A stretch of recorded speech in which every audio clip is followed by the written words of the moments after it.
हाँ जी, ਅਸੀਂ ਪੰਜਾਬੀ ਪੈਡਾਗੋਜੀ ਕਰ ਰਹੇ ਹਾਂ। ਪਾਰਟ 1 ਅਸੀਂ ਬਣਾ ਚੁੱਕੇ ਹਾਂ, ਪਾਰਟ 2 ਅਸੀਂ ਕਰਾਂਗੇ ਹੁਣ।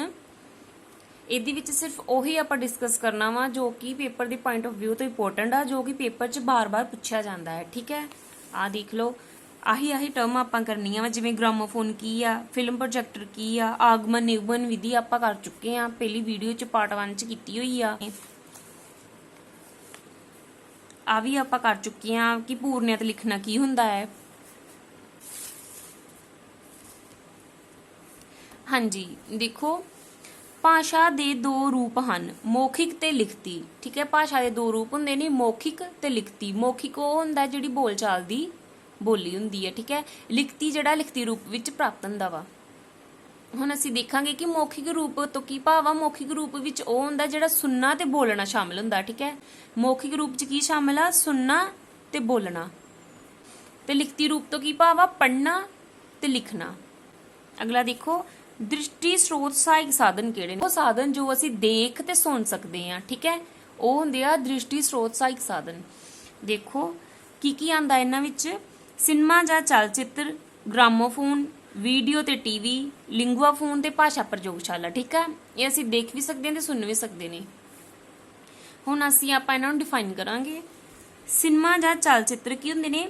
ਦੇਖਣ ਦੇ ਨਾਲ ਸੁਣਨ 'ਚ ਸਹਾਇਕ ਹੁੰਦੇ ਨੇ। ਠੀਕ ਹੈ, ਇਹ ਆਪਾਂ ਦੇਖ ਵੀ ਸਕਦੇ ਹਾਂ ਤੇ ਸੁਣ ਵੀ ਸਕਦੇ ਹਾਂ ਇਹਨਾਂ ਨੂੰ।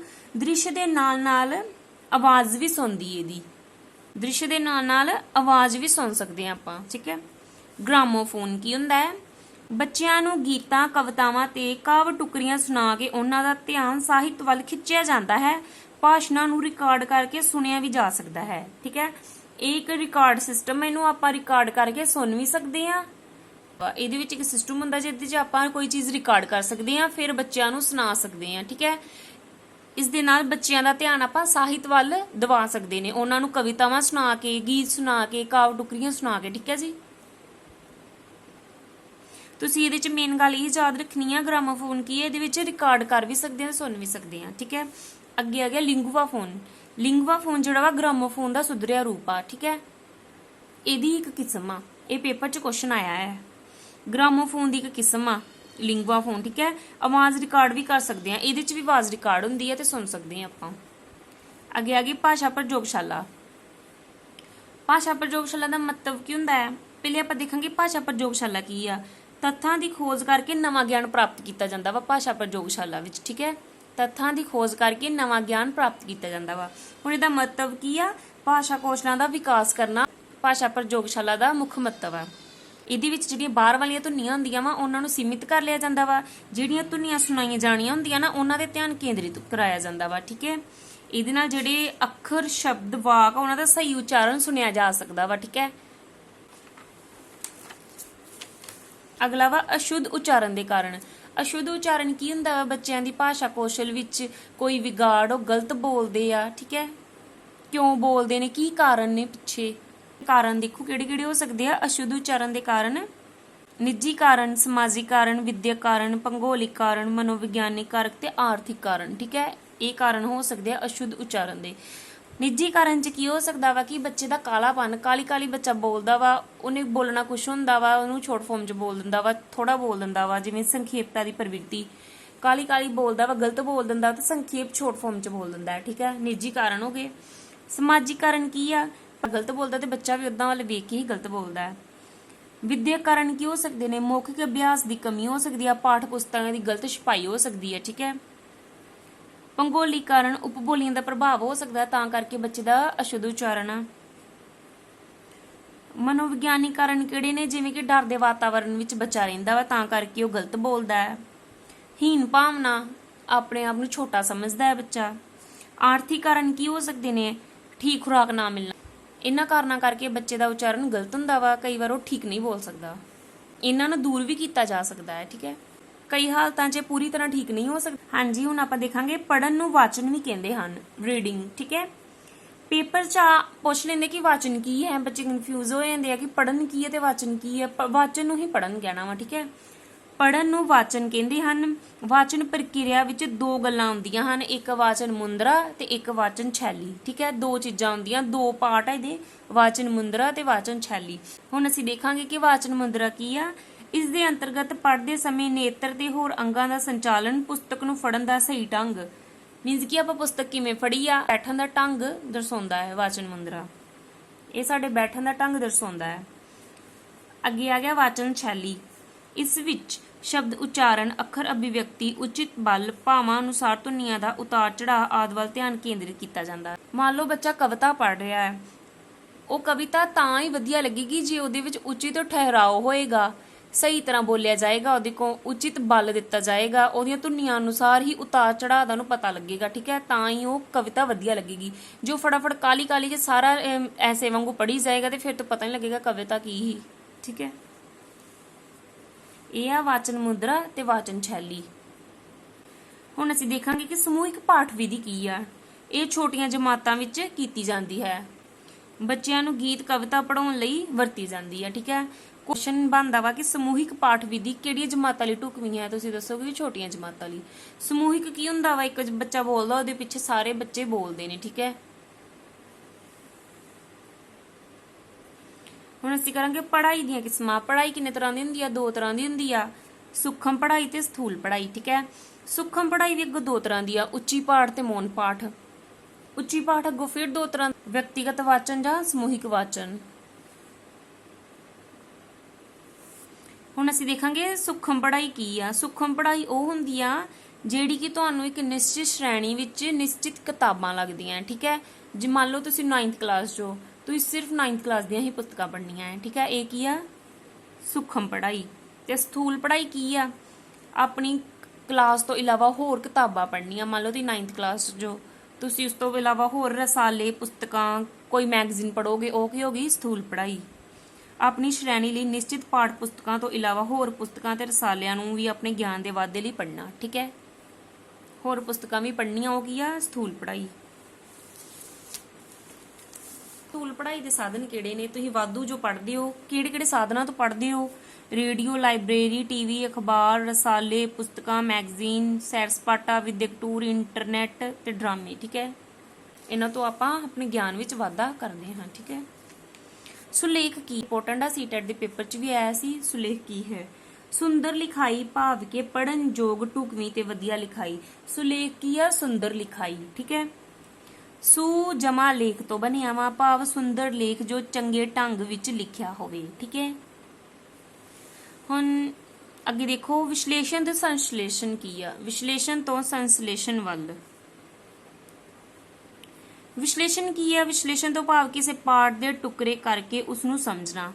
ਕਿਸੇ ਪਾਠ ਦੇ ਟੁਕੜੇ ਕਰਕੇ ਉਸ ਨੂੰ ਸਮਝਣਾ। ਮੰਨ ਲਓ ਕਵਿਤਾ ਵਾ, ਇਹਦੇ 'ਚ ਤੁਸੀਂ ਉਹਨੂੰ ਵੱਖ-ਵੱਖ ਕਰਕੇ ਉਹਨੂੰ ਪੜ੍ਹੋਗੇ, ਉਹਦੇ 'ਚ ਕਿਹੜੇ ਰਸ ਵਰਤੇ ਗਏ, ਕਿਹੜੇ ਛੰਦ ਵਰਤੇ ਗਏ, ਅਲੰਕਾਰ ਕਿਹੜੇ ਵਰਤੇ ਗਏ, ਠੀਕ ਹੈ। ਕਵੀ ਕੀ ਕਹਿਣਾ ਚਾਹੁੰਦਾ, ਉਹਦਾ ਵਿਸ਼ਾ ਕੀ, ਵੱਖ-ਵੱਖ ਕਰਕੇ ਪੜ੍ਹੋਗੇ, ਇਹ ਹੋ ਗਿਆ ਵਿਸ਼ਲੇਸ਼ਣ। ਸੰਸ਼ਲੇਸ਼ਣ ਕੀ ਹੈ, ਜਿਹੜੇ ਆਪਾਂ ਵਿਸ਼ਲੇਸ਼ਣ ਕਰਨ ਲੱਗਿਆ ਟੁਕੜੇ ਕੀਤੀ ਸੀ ਉਹਨਾਂ ਨੂੰ ਜੋੜ ਕੇ ਪੂਰਾ ਉਹਦਾ ਸਾਰ ਨਿਚੋੜ ਸਮਝਣਾ, ਉਹ ਕੀ ਆ, ਸੰਸ਼ਲੇਸ਼ਣ। ਸੰਸ਼ਲੇਸ਼ਣ ਤੋਂ ਭਾਵ ਟੁਕੜਿਆਂ ਨੂੰ ਜੋੜ ਕੇ ਸਮਝਣਾ, ਠੀਕ ਹੈ।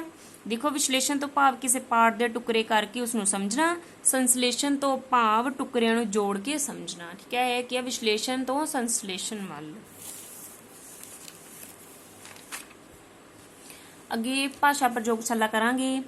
ਭਾਸ਼ਾ ਪ੍ਰਯੋਗਸ਼ਾਲਾ ਉਹ ਸਾਧਨ ਹੈ ਜਿੱਥੇ ਭਾਸ਼ਾ ਨਾਲ ਸੰਬੰਧਿਤ ਤੱਥਾਂ ਦੀ ਖੋਜ ਕਰਕੇ ਨਵੇਂ ਤੋਂ ਨਵਾਂ ਗਿਆਨ ਪ੍ਰਾਪਤ ਕੀਤਾ ਜਾਂਦਾ ਹੈ ਤੇ ਨਤੀਜੇ ਕੱਢੇ ਜਾਂਦੇ ਹਨ, ਠੀਕ ਹੈ। ਨੋਟ ਕਰ ਲਓ, ਤੱਥਾਂ ਦੀ ਖੋਜ ਕਰਕੇ ਨਵੇਂ ਤੋਂ ਨਵਾਂ ਗਿਆਨ ਪ੍ਰਾਪਤ ਕੀਤਾ ਜਾਂਦਾ ਹੈ ਤੇ ਨਵੇਂ ਨਤੀਜੇ ਕੱਢੇ ਜਾਂਦੇ ਹਨ। ਹੁਣ ਭਾਸ਼ਾ ਪ੍ਰਯੋਗਸ਼ਾਲਾ ਲਈ ਲੋੜੀਂਦੇ ਯੰਤਰ ਜਾਂ ਉਪਕਰਨ ਕਿਹੜੇ-ਕਿਹੜੇ ਹੁੰਦੇ ਨੇ, ਭਾਸ਼ਾ ਪ੍ਰਯੋਗਸ਼ਾਲਾ 'ਚ ਕਿਹੜੇ-ਕਿਹੜੇ ਉਪਕਰਨ ਵਰਤੇ ਜਾਂਦੇ ਨੇ। ਦੇਖੋ microphone, film projector, radio, tape recorder, ਸੁਣਨ ਯੰਤਰ, ਗ੍ਰਾਮੋਫੋਨ, ਲਿੰਗਵਾ ਫੋਨ, ਟੈਲੀਵਿਜ਼ਨ, ਲਿਪੀ ਨਾਲ ਸੰਬੰਧਿਤ ਚਾਰਟ, ਸਲਾਈਡਾਂ, ਠੀਕ ਹੈ। ਇਹਨਾਂ ਤੇ ਆਪਾਂ ਇੱਕ ਵੀਡੀਓ ਹੁਣੇ ਬਣਾ ਕੇ ਪਾਈ ਹੋਈ ਆ ਕਿ ਲਿੰਗਵਾ ਫੋਨ ਕਿਵੇਂ ਦਾ ਵਾ, ਉਹਦੀ ਫੋਟੋਆਂ ਪਾਈਆਂ ਹੋਈਆਂ, ਠੀਕ ਹੈ। ਗ੍ਰਾਮੋਫੋਨ ਕਿਵੇਂ ਦਾ ਵਾ, ਲਿੰਗਵਾ ਫੋਨ ਕਿਵੇਂ ਦਾ, ਮਾਈਕਰੋਫੋਨ ਕਿਵੇਂ ਦਾ ਹੈ, ਠੀਕ ਹੈ।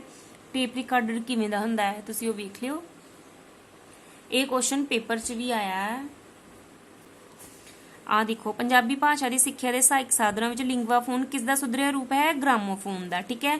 ਦੋਨਾਂ ਵਿੱਚ ਹੀ ਆਪਾਂ ਰਿਕਾਰਡ ਕਰ ਸਕਦੇ ਹਾਂ, ਕਿਸੇ ਦੇ ਬੋਲ ਵਿਚਾਰ ਨੂੰ ਆਪਾਂ ਰਿਕਾਰਡ ਕਰ ਸਕਦੇ ਹਾਂ, ਬੱਚਿਆਂ ਨੂੰ ਸੁਣਾ ਸਕਦੇ ਹਾਂ। ਲਿੰਗਵਾ ਫੋਨ ਕਿਸ ਦਾ ਸੁਧਰਿਆ ਰੂਪ ਆ, ਗ੍ਰਾਮੋਫੋਨ ਦਾ, ਠੀਕ ਹੈ। ਟਾਈਪ ਆਫ ਲੈਂਗੁਏਜ ਲੈਬੋਰੇਟਰੀ, ਠੀਕ ਹੈ। ਭਾਸ਼ਾ ਪ੍ਰਯੋਗਸ਼ਾਲਾ ਦੀਆਂ ਟਾਈਪ ਕਿੰਨੀਆਂ ਵਾ, 3 ਤਰ੍ਹਾਂ ਦੀਆਂ ਹੁੰਦੀਆਂ ਵਾ। ਕੇਂਦਰੀ ਭਾਸ਼ਾ ਪ੍ਰਯੋਗਸ਼ਾਲਾ, ਸ਼੍ਰੇਣੀ ਭਾਸ਼ਾ ਪ੍ਰਯੋਗਸ਼ਾਲਾ ਤੇ ਡੀਲਕਸ ਭਾਸ਼ਾ ਪ੍ਰਯੋਗਸ਼ਾਲਾ। ਹੁਣ ਆਪਾਂ ਦੇਖਾਂਗੇ ਕਿ ਕੇਂਦਰੀ ਭਾਸ਼ਾ ਪ੍ਰਯੋਗਸ਼ਾਲਾ ਕੀ ਹੁੰਦੀ ਆ। ਇਸ ਤਰ੍ਹਾਂ ਦੀ ਭਾਸ਼ਾ ਪ੍ਰਯੋਗਸ਼ਾਲਾ ਸਕੂਲ ਦੀਆਂ ਸਾਰੀਆਂ ਸ਼੍ਰੇਣੀਆਂ ਨੂੰ ਸਿੱਖਿਆ ਦੇਣ ਲਈ ਵਰਤੀਆਂ ਜਾਂਦੀਆਂ ਹਨ। ਇਸ ਲਈ ਇੱਕ ਵੱਖਰਾ ਕਮਰਾ ਹੁੰਦਾ ਹੈ। ਠੀਕ ਹੈ, ਸਕੂਲ ਦੀਆਂ ਸਾਰੀਆਂ ਸ਼੍ਰੇਣੀਆਂ ਨੂੰ ਸਿੱਖਿਆ ਦੇਣ ਲਈ ਵਰਤੀ ਜਾਂਦੀ ਆ। ਇਹਦੇ ਲਈ ਇੱਕ ਅਲੱਗ ਕਮਰਾ ਹੁੰਦਾ ਹੈ। ਠੀਕ ਹੈ, ਇਹ ਕੀ ਆ? ਕੇਂਦਰੀ ਭਾਸ਼ਾ ਪ੍ਰਯੋਗਸ਼ਾਲਾ। ਹੁਣ ਅਸੀਂ ਸ਼੍ਰੇਣੀ ਭਾਸ਼ਾ ਪ੍ਰਯੋਗਸ਼ਾਲਾ ਕਰਾਂਗੇ। ਸ਼੍ਰੇਣੀ ਮਤਲਬ ਕਲਾਸ। ਕੁਝ ਛੋਟੇ ਸਕੂਲਾਂ ਵਿੱਚ ਭਾਸ਼ਾ ਪ੍ਰਯੋਗਸ਼ਾਲਾ ਲਈ ਕੋਈ ਵੱਖਰਾ ਕਮਰਾ ਨਹੀਂ ਹੁੰਦਾ। ਸ਼੍ਰੇਣੀ ਵਾਲੇ ਕਮਰੇ ਨੂੰ ਹੀ ਭਾਸ਼ਾ ਪ੍ਰਯੋਗਸ਼ਾਲਾ ਦੇ ਰੂਪ ਵਿੱਚ ਵਰਤਿਆ ਜਾਂਦਾ ਵਾ। ਕਮਰੇ 'ਚ ਬਹਿ ਕੇ ਬੱਚੇ ਪੜ੍ਹਦੇ ਨੇ, ਉਹੀ ਕਮਰੇ ਨੂੰ ਪ੍ਰਯੋਗਸ਼ਾਲਾ ਦਾ ਰੂਪ ਦੇ ਦਿੱਤਾ ਜਾਂਦਾ ਹੈ। ਠੀਕ ਹੈ, ਉਹੀ ਹੈ ਸ਼੍ਰੇਣੀ ਭਾਸ਼ਾ ਪ੍ਰਯੋਗਸ਼ਾਲਾ। ਹੁਣ ਡੀਲਕਸ ਭਾਸ਼ਾ ਪ੍ਰਯੋਗਸ਼ਾਲਾ ਕੀ ਆ? ਇਹ ਇੱਕ ਅਜਿਹੀ ਪ੍ਰਯੋਗਸ਼ਾਲਾ ਹੈ ਜੋ ਕਿਸੇ ਇੱਕ ਸਕੂਲ ਦੀ ਨਹੀਂ, ਸਗੋਂ ਖੇਤਰ ਦੇ ਲਈ ਸਕੂਲਾਂ ਦੀ ਇੱਕ ਸਾਂਝੀ ਭਾਸ਼ਾ ਪ੍ਰਯੋਗਸ਼ਾਲਾ ਹੁੰਦੀ ਹੈ। ਇਹ ਕਿਸੇ ਇੱਕ ਸਕੂਲ ਦੀ ਨਹੀਂ ਹੁੰਦੀ, ਪੂਰੇ ਖੇਤਰ ਦੀ ਹੁੰਦੀ ਹੈ। ਠੀਕ ਹੈ, ਇਸ ਵਿੱਚ ਸਾਰੀ ਸਮੱਗਰੀ ਨੂੰ ਇੱਕ ਚੱਲਦੀ ਫਿਰਦੀ ਬੱਸ ਵਿੱਚ ਟਿਕਾ ਦਿੱਤਾ ਜਾਂਦਾ ਹੈ। ਇਹ ਬੱਸ ਨਿਸ਼ਚਿਤ ਪ੍ਰੋਗਰਾਮ ਅਤੇ ਲੋੜ ਅਨੁਸਾਰ ਵੱਖ-ਵੱਖ ਸਕੂਲਾਂ ਵਿੱਚ ਜਾਂਦੀ ਹੈ। ਜਦੋਂ ਵੀ ਕਿਸੇ ਸਕੂਲ 'ਚ ਕੋਈ ਪ੍ਰੋਗਰਾਮ ਹੁੰਦਾ ਵਾ, ਉਦੋਂ ਇਹ ਬੱਸ ਚੱਲ ਜਾਂਦੀ ਆ। ਠੀਕ ਹੈ, ਪ੍ਰੋਗਰਾਮ ਲਗਾਉਣ ਲਈ ਇਹ ਸਾਰੀ ਸਮੱਗਰੀ ਨੂੰ ਇੱਕ ਬੱਸ ਦੇ ਵਿੱਚ ਟਿਕਾ ਦਿੱਤਾ ਜਾਂਦਾ ਵਾ। ਠੀਕ ਹੈ, ਇਹ ਕੀ ਆ? ਡੀਲਕਸ ਭਾਸ਼ਾ ਪ੍ਰਯੋਗਸ਼ਾਲਾ। ਫਿਰ ਦੇਖ ਲਓ, ਭਾਸ਼ਾ ਪ੍ਰਯੋਗਸ਼ਾਲਾ 3 ਤਰ੍ਹਾਂ ਦੀ ਆ। ਕੇਂਦਰੀ ਭਾਸ਼ਾ ਪ੍ਰਯੋਗਸ਼ਾਲਾ, ਸ਼੍ਰੇਣੀ ਭਾਸ਼ਾ ਪ੍ਰਯੋਗਸ਼ਾਲਾ ਤੇ ਡੀਲਕਸ ਭਾਸ਼ਾ ਪ੍ਰਯੋਗਸ਼ਾਲਾ। ਠੀਕ ਹੈ, ਹੁਣ ਅਸੀਂ ਕਰਾਂਗੇ type of audio visual aid. Audio visual aid ਦੀਆਂ ਟਾਈਪ ਕਰਾਂਗੇ। ਦ੍ਰਿਸ਼ਟੀ ਸਰੋਤ ਸਹਾਇਕ ਸਾਧਨ। ਠੀਕ ਹੈ, ਦ੍ਰਿਸ਼ਟੀ ਤੋਂ ਭਾਵ ਅੱਖਾਂ ਨਾਲ ਦੇਖਣਾ, ਸਰੋਤ ਤੋਂ ਭਾਵ ਕੰਨਾਂ ਰਾਹੀਂ ਸੁਣਨਾ। ਠੀਕ ਹੈ, ਕਿਹੜੇ ਦ੍ਰਿਸ਼ਟੀ ਸਰੋਤ ਸਹਾਇਕ ਸਾਧਨ ਕਿਹੜੇ ਨੇ? ਸੁਣਨ ਤੇ ਬੋਲਣ ਵਾਲੇ ਸਾਧਨ 2 ਤਰ੍ਹਾਂ 'ਚ ਆਪਾਂ ਵੰਡ ਸਕਦੇ ਹਾਂ। 2 ਪਾਰਟ 'ਚ ਡਿਵਾਈਡ ਕੀਤਾ ਹੈ, ਇੰਦਰੀਆਂ ਤੇ ਆਧਾਰਿਤ ਤੇ ਤਕਨੀਕ ਤੇ ਆਧਾਰਿਤ। ਠੀਕ ਹੈ, ਇੰਦਰੀਆਂ ਸਾਡੀਆਂ ਕਿਹੜੀਆਂ ਵਾ? ਅੱਖ, ਕੰਨ, ਨੱਕ। ਠੀਕ ਹੈ, ਇਹ ਆ ਗਈਆਂ ਇੰਦਰੀਆਂ। ਇੰਦਰੀਆਂ ਤੇ ਆਧਾਰਿਤ ਤੇ ਤਕਨੀਕ ਤੇ ਆਧਾਰਿਤ। ਇੰਦਰੀਆਂ ਤੇ ਜਿਹੜੇ ਆਧਾਰਿਤ ਇਹਨਾਂ ਨੂੰ ਆਪਾਂ 4 ਪਾਰਟ 'ਚ ਡਿਵਾਈਡ ਕਰਦੇ ਹਾਂ। ਦ੍ਰਿਸ਼ਟੀ ਸਹਾਇਕ ਸਾਧਨ ਜਿਹੜੇ ਦੇਖ ਸਕਦੇ ਹਾਂ, ਸਰੋਤ ਸਹਾਇਕ ਸਾਧਨ ਜਿਹੜੇ ਆਪਾਂ ਸੁਣ ਸਕਦੇ ਹਾਂ, ਦ੍ਰਿਸ਼ਟੀ ਸਰੋਤ ਸਹਾਇਕ ਸਾਧਨ ਜਿਹੜੇ ਸੁਣ ਤੇ ਵੇਖ ਸਕਦੇ, ਦੋਵੇਂ ਤਰ੍ਹਾਂ ਦੇ। ਅੱਗੇ ਆ ਗਿਆ ਕਿਰਿਆਤਮਕ ਸਾਧਨ। ਠੀਕ ਹੈ, ਜਿਹੜੀ ਆਪਾਂ ਕਿਰਿਆ ਕਰਦੇ ਹਾਂ। ਇਹ 4 ਭਾਗਾਂ 'ਚ ਡਿਵਾਈਡ ਕੀਤਾ ਇਹਨਾਂ ਨੂੰ, ਇੰਦਰੀਆਂ ਦੇ ਆਧਾਰਿਤ ਨੂੰ। ਤੇ ਤਕਨੀਕੀ ਆਧਾਰਿਤ ਨੂੰ ਕਿੰਨਾ ਦੀ ਕੀਤਾ ਵਾ? 3 ਪਾਰਟ 'ਚ ਡਿਵਾਈਡ ਕੀਤਾ ਵਾ। ਸਰਲ ਹਾਰਡਵੇਅਰ ਤੇ ਸੌਫਟਵੇਅਰ। ਠੀਕ ਹੈ, ਹੁਣ ਅਸੀਂ ਦੇਖਾਂਗੇ ਦ੍ਰਿਸ਼ਟੀ ਸਹਾਇਕ ਸਾਧਨ ਕਿਹੜੇ ਨੇ। ਸਿਰਫ ਦ੍ਰਿਸ਼ਟੀ ਸਹਾਇਕ ਸਾਧਨ ਸਿਰਫ ਉਹੀ ਜਿਹੜੇ ਆਪਾਂ ਦੇਖ ਸਕਦੇ ਹਾਂ, ਸੁਣ ਨਹੀਂ ਸਕਦੇ, ਸਿਰਫ ਦੇਖ ਸਕਦੇ ਹਾਂ। ਦੇਖੋ, ਮਾਡਲ, ਨਕਸ਼ੇ, ਚਾਰਟ, ਫਲੈਨਨ ਬੋਰਡ, ਚਿੱਤਰ, ਬੁਲੇਟਿਨ ਬੋਰਡ, ਜਾਦੂ ਦੀ ਲਾਲਟੈਨ, ਐਪੀਡਾਇਸਕੋਪ ਸਲਾਈਡਾਂ, ਫਿਲਮ ਪੱਟੀਆਂ, ਬਲੈਕ ਬੋਰਡ। ਠੀਕ ਹੈ, ਇਹਨਾਂ ਨੂੰ ਅਸੀਂ ਸਿਰਫ ਦੇਖ ਸਕਦੇ ਹਾਂ। ਹੁਣ ਸਰੋਤ ਸਹਾਇਕ ਸਾਧਨ ਜਿਹੜੇ ਆਪਾਂ ਸੁਣ ਸਕਦੇ ਹਾਂ, ਸਿਰਫ radio, tape recorder, gramophone, linguaphone. ਠੀਕ ਹੈ, ਦ੍ਰਿਸ਼ਟੀ ਸਰੋਤ ਸਹਾਇਕ ਸਾਧਨ ਜਿਹੜੇ ਆਪਾਂ ਦੇਖ ਤੇ ਸੁਣ ਦੋਵੇਂ ਤਰ੍ਹਾਂ ਸਕਦੇ ਨੇ। ਠੀਕ ਹੈ, ਉਹ ਕਿਹੜੇ ਨੇ? Computer, Doordarshan, documentary drama, motion ਫਿਲਮਾਂ। ਠੀਕ ਹੈ, ਕਿਰਿਆਤਮਕ ਸਾਧਨ ਜਿਹੜੇ ਕਿਰਿਆ ਤੇ ਆਧਾਰਿਤ ਹੈ, ਸਾਡੇ ਸਰੀਰਕ ਕਿਰਿਆਵਾਂ ਤੇ, ਉਹ ਕਿਹੜੇ ਨੇ? ਨਾਟਕ, ਭੂਮਿਕਾ ਅਦਾ ਕਰਨਾ, ਪ੍ਰਯੋਗਸ਼ਾਲਾ ਵਿੱਚ ਪ੍ਰਯੋਗ ਕਰਨਾ ਤੇ ਸੈਰ ਸਪਾਟਾ। ਠੀਕ ਹੈ, ਅਸੀਂ ਕਰਾਂਗੇ ਤਕਨੀਕ ਤੇ ਆਧਾਰਿਤ। ਠੀਕ ਹੈ, 3 ਤਰ੍ਹਾਂ ਦੇ ਹੁੰਦੇ ਨੇ। ਸਰਲ ਹਾਰਡਵੇਅਰ 'ਚ ਕੀ ਆਵੇਗਾ? ਸਰਲ ਹਾਰਡਵੇਅਰ ਇਹ 'ਚ ਸਧਾਰਨ ਮਸ਼ੀਨਾਂ ਆਉਂਦੀਆਂ। ਠੀਕ ਹੈ, ਇਹਦੇ 'ਚ ਆਵੇਗਾ overhead projector, epidiascope, slide projector, film ਪੱਟੀ ਪ੍ਰੋਜੈਕਟਰ, ਜਾਦੂ ਦੀ ਲਾਲਟੈਨ। ਠੀਕ ਹੈ, ਹਾਰਡਵੇਅਰ 'ਚ ਕੀ ਆਏਗਾ? ਜਟਿਲ ਤੇ ਗੁੰਝਲਦਾਰ ਮਸ਼ੀਨਾਂ ਆਉਂਦੀਆਂ ਇਹਦੇ ਵਿੱਚ ਹਾਰਡਵੇਅਰ 'ਚ। Radio, Doordarshan, recorder player, tape recorder, cinema, computer. ਠੀਕ ਹੈ, ਸਾਫਟਵੇਅਰ 'ਚ ਕੀ ਆਏਗਾ? ਕੈਸੇਟ, ਫਲੋਪੀ, ਫਿਲਮ ਪੱਟੀ, ਛਪੀ ਹੋਈ ਸਮੱਗਰੀ 'ਚ ਜਿਵੇਂ ਚਿੱਤਰ, ਗ੍ਰਾਫ, ਚਾਰਟ, ਨਕਸ਼ੇ, ਕਾਰਟੂਨ, ਮਾਡਲ। ਠੀਕ ਹੈ, ਅੱਗੇ ਬਲੈਕ ਬੋਰਡ ਨੂੰ ਕਹਿੰਦੇ ਆ ਕਾਲਾ ਤਖਤਾ, ਚਾਕ ਬੋਰਡ। ਠੀਕ ਹੈ, ਇਹਦੇ 2 ਨਾਮ ਹੋਰ ਆ, ਕਾਲਾ ਤਖਤਾ ਤੇ ਚਾਕ ਬੋਰਡ। ਬਲੈਕ ਬੋਰਡ 3 ਤਰ੍ਹਾਂ ਦਾ ਹੁੰਦਾ ਵਾ। ਸਟੈਂਡ ਵਾਲਾ ਤਖਤਾ, ਦੀਵਾਰ ਤੇ ਲੰਬਾ ਤਖਤਾ, ਰੋਲਰ ਟਾਈਪ ਬਲੈਕ ਬੋਰਡ। ਠੀਕ ਹੈ, ਸਟੈਂਡ ਵਾਲਾ ਤਖਤਾ ਕਿਹੜਾ ਹੁੰਦਾ ਵਾ? 6 ਕਰਕੇ ਕਿੱਲੀਆਂ ਉੱਪਰ ਟਿਕਾਇਆ ਜਾਂਦਾ ਵਾ। ਠੀਕ ਹੈ, 6 ਕਰਕੇ ਕਿੱਲੀਆਂ ਨਾਲ ਟਿਕਾਇਆ ਜਾਂਦਾ ਵਾ। ਤੇ ਦੀਵਾਰ ਤੇ ਲੰਬਾ ਤਖਤਾ ਕੀ ਆ? ਲੱਕੜ ਦਾ ਬਣਿਆ ਹੁੰਦਾ ਵਾ, ਲੱਕੜੀ ਦਾ। ਠੀਕ ਹੈ, ਰੋਲਰ ਟਾਈਪ ਬਲੈਕ ਬੋਰਡ ਕੀ ਆ? ਕਾਫੀ ਲੰਬਾ ਚੌੜਾ ਹੁੰਦਾ ਵਾ। ਇਹ ਤੁਸੀਂ ਇੰਨੇ ਯਾਦ ਕਰ ਲਿਓ, ਇਹ ਇੰਪੋਰਟੈਂਟ ਆ। ਠੀਕ ਹੈ, ਬਾਕੀ ਅਸੀਂ ਅਗਲੀ ਵੀਡੀਓ 'ਚ ਡਿਸਕਸ ਕਰਾਂਗੇ।